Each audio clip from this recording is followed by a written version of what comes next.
अस्सलामु अलैकुम दोस्तों, आपका बहुत बहुत स्वागत है हमारे चैनल पर। आज हम आपके लिए लेकर आए हैं एक ऐतिहासिक और प्रेरणादायक कहानी जो कुरैश और मुसलमानों के बीच युद्ध से पहले की घटनाओं को दर्शाती है।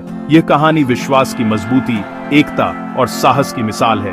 हम देखेंगे कि कैसे कुरैश ने मुसलमानों के बीच फूट डालने की साजिश रची, लेकिन उनके इरादे नाकाम रहे। साथ ही कुरैश की महिलाओं, खासकर अब्बू सुफियान की पत्नी हिंद बिन्त उतबा की युद्ध में महत्वपूर्ण भूमिका ने इस घटना को और रोचक बनाया। तो आइए शुरू करते हैं इस दिलचस्प ऐतिहासिक यात्रा को। युद्ध शुरू होने से कुछ समय पहले कुरैश ने मुसलमानों के बीच फूट डालने और विवाद पैदा करने की कोशिश की।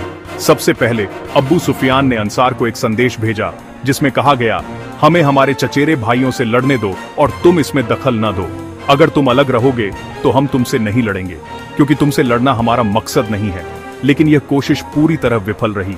ऐसा कौन सा दुष्ट प्लान उन लोगों को तोड़ सकता था जिनका विश्वास पहाड़ों की तरह अटल और मजबूत था।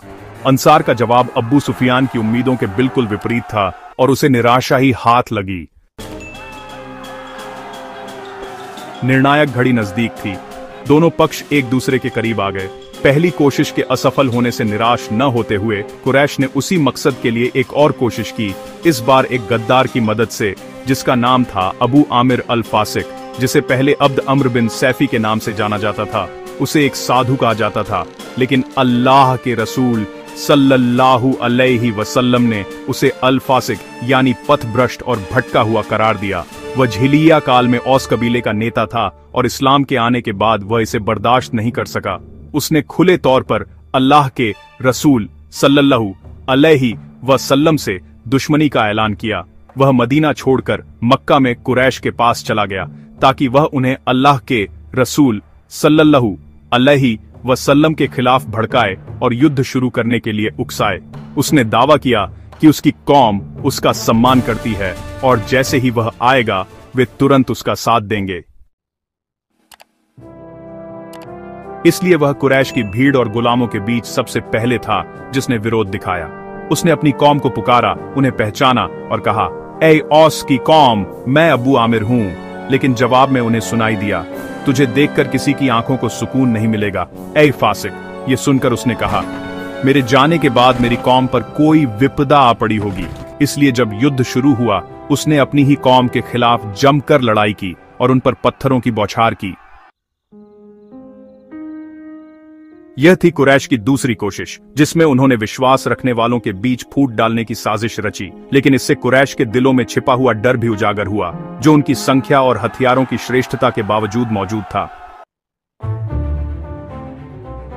कुरैश की महिलाओं ने भी इस युद्ध में हिस्सा लिया, जिनका नेतृत्व अब्बू सुफियान की पत्नी हिंद बिन्त उतबा ने किया। वे मूर्ति पूजकों की पंक्तियों के बीच घूमती थीं, तंबूरों पर थाप देती थीं, पुरुषों को लड़ने के लिए प्रेरित करती थीं और वीरों, भालों, तलवारबाजों और साहसी योद्धाओं के जज्बे को भड़काती थीं। एक समय में वे झंडा बरदारों को संबोधित करती थीं, ए बनु अब्द अद्दार, ए घर के रक्षक, अपनी तेज तलवारों से प्रहार करो। और दूसरी बार वे लोगों का जोश बढ़ाने के लिए गीत गाती थीं, अगर तुम बहादुरी से लड़ोगे तो हम तुम्हें गले लगाएंगे, तुम्हारे स्वागत में छटाइयां बिछाएंगे। लेकिन अगर तुम युद्ध के मैदान से भागे तो हम तुम्हें छोड़ देंगे, तुम्हारा साथ छोड़ देंगे और अब तुमसे प्यार नहीं करेंगे। तो दोस्तों, यह थी उस ऐतिहासिक घटना की कहानी जिसमें कुरैश की सारी साजिशें और चालें मुसलमानों के अटल विश्वास और एकता के सामने नाकाम रहीं। हमें कमेंट में जरूर बताएं कि आपको यह कहानी कैसी लगी और क्या आप ऐसी और ऐतिहासिक कहानियां सुनना चाहेंगे। अगर आपको यह वीडियो पसंद आया तो लाइक करें, अपने दोस्तों और परिवार के साथ शेयर करें और हमारे चैनल को सब्सक्राइब करना न भूलें।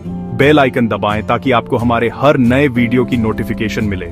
आपका कीमती समय देने के लिए बहुत बहुत धन्यवाद। मिलते हैं अगले वीडियो में, तब तक के लिए अल्लाह हाफिज और अपना ख्याल रखें।